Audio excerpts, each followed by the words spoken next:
लगातार पंडित धीरेन्द्र कृष्ण शास्त्री की पद यात्रा चल रही है, जिसका आज 8वां दिन है और आपको बता दें अब अंतिम दिन बचा है जब ये यात्रा ओरछा पहुंचेगी। और हमारे साथ है उत्तर प्रदेश के प्रतापगढ़ के कुंडा से विधायक राजा भैया और इनसे हम बातचीत करेंगे, इन्हीं की जुबानी सुनेंगे कि आखिर पद यात्रा में राजा भैया क्यों आए हैं।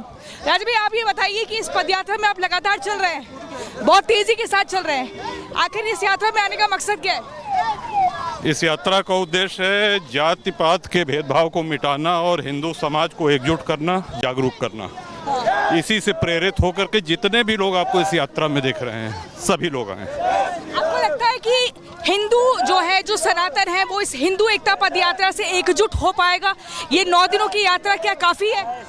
देखिए, हिंदू को जागृत करना ये दुनिया का धरती का सबसे कठिन काम है, लेकिन ये बहुत प्रभावशाली रहा है। इस यात्रा के माध्यम से जो जनसामान्य में चेतना व्याप्त हुई है, ये बहुत ही स्वागत योग्य है, उत्साहजनक है।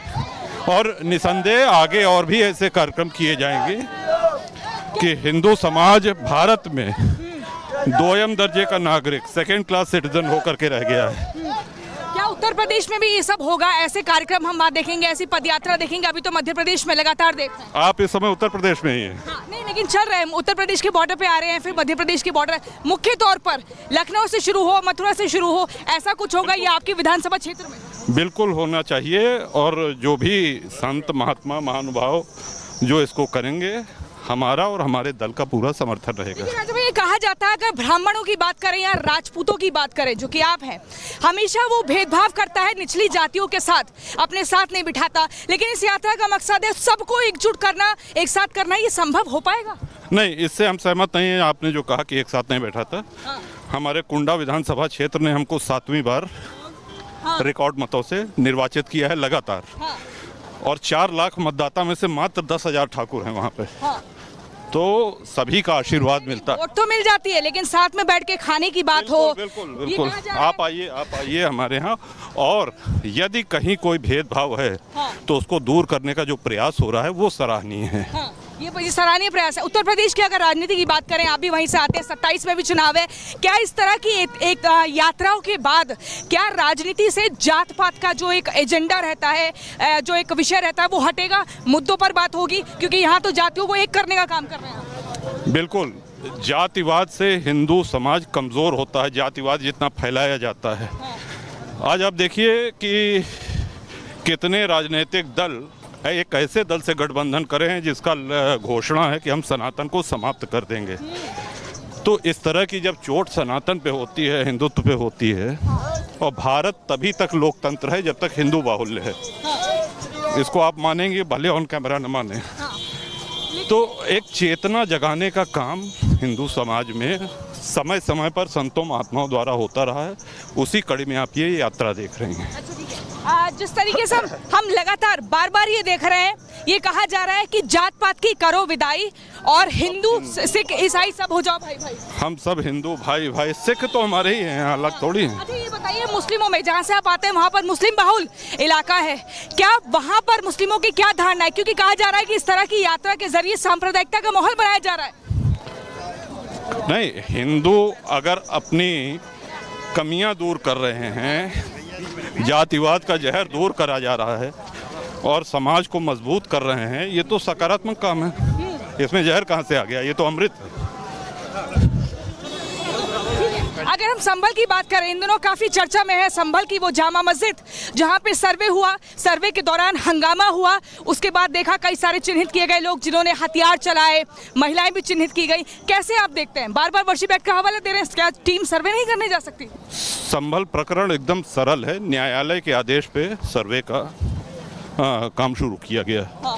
और जो भी पीछे और जो भी आगे इस तरह के राजनीतिक दल हैं या जो भी लोग हैं, अदालत का निर्णय सर्वमान्य होना चाहिए।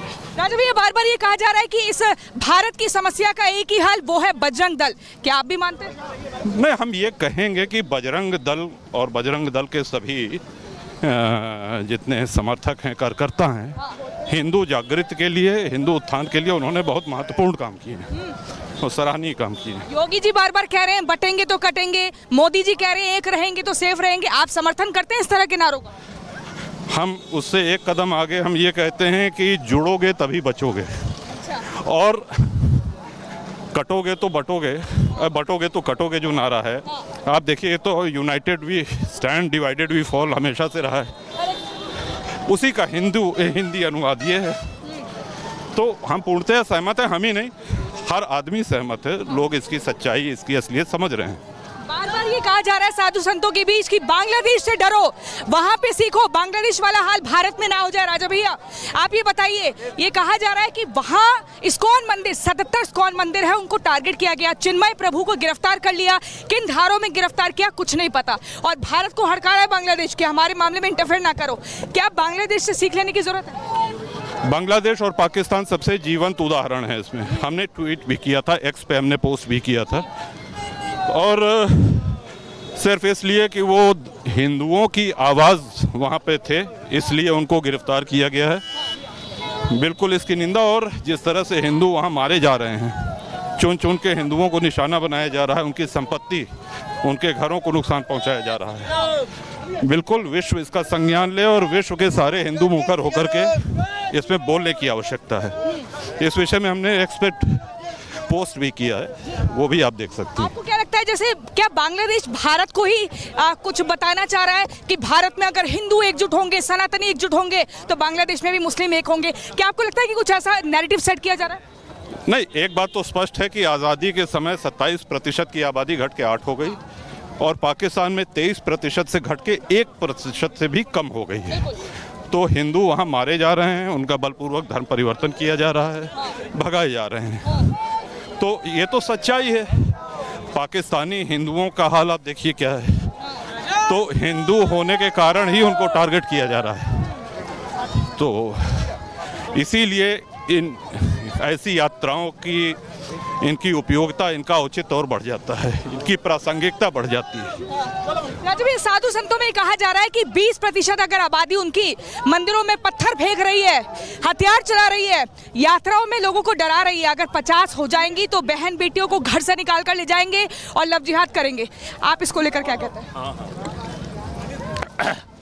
हमने इस इंटरव्यू के पहले ही कहा था कि भारत इस रूप में है, एक लोकतंत्र के रूप में, वो इसीलिए है क्योंकि हिंदू बाहुल्य है, और इसीलिए ये एक सेक्युलर कंट्री है। हिंदू बाहुल्य तो है, लेकिन बार बार ही आप थक गई हो? नहीं, हाँ देखिए, हिंदू बनारस यूनिवर्सिटी की अगर हम बात करें तो हाँ, तो आप भी वहाँ से पढ़े हैं? नहीं, हम एलयू के। अच्छा ठीक है। तो ये कहा जा रहा है कि वो वक्फ की प्रॉपर्टी है, इसको लेकर आपका क्या कहना है? क्योंकि सनातन बोर्ड की भी एक तबका मांग कर रहा था, जिसको अदालत ने खारिज कर दिया है।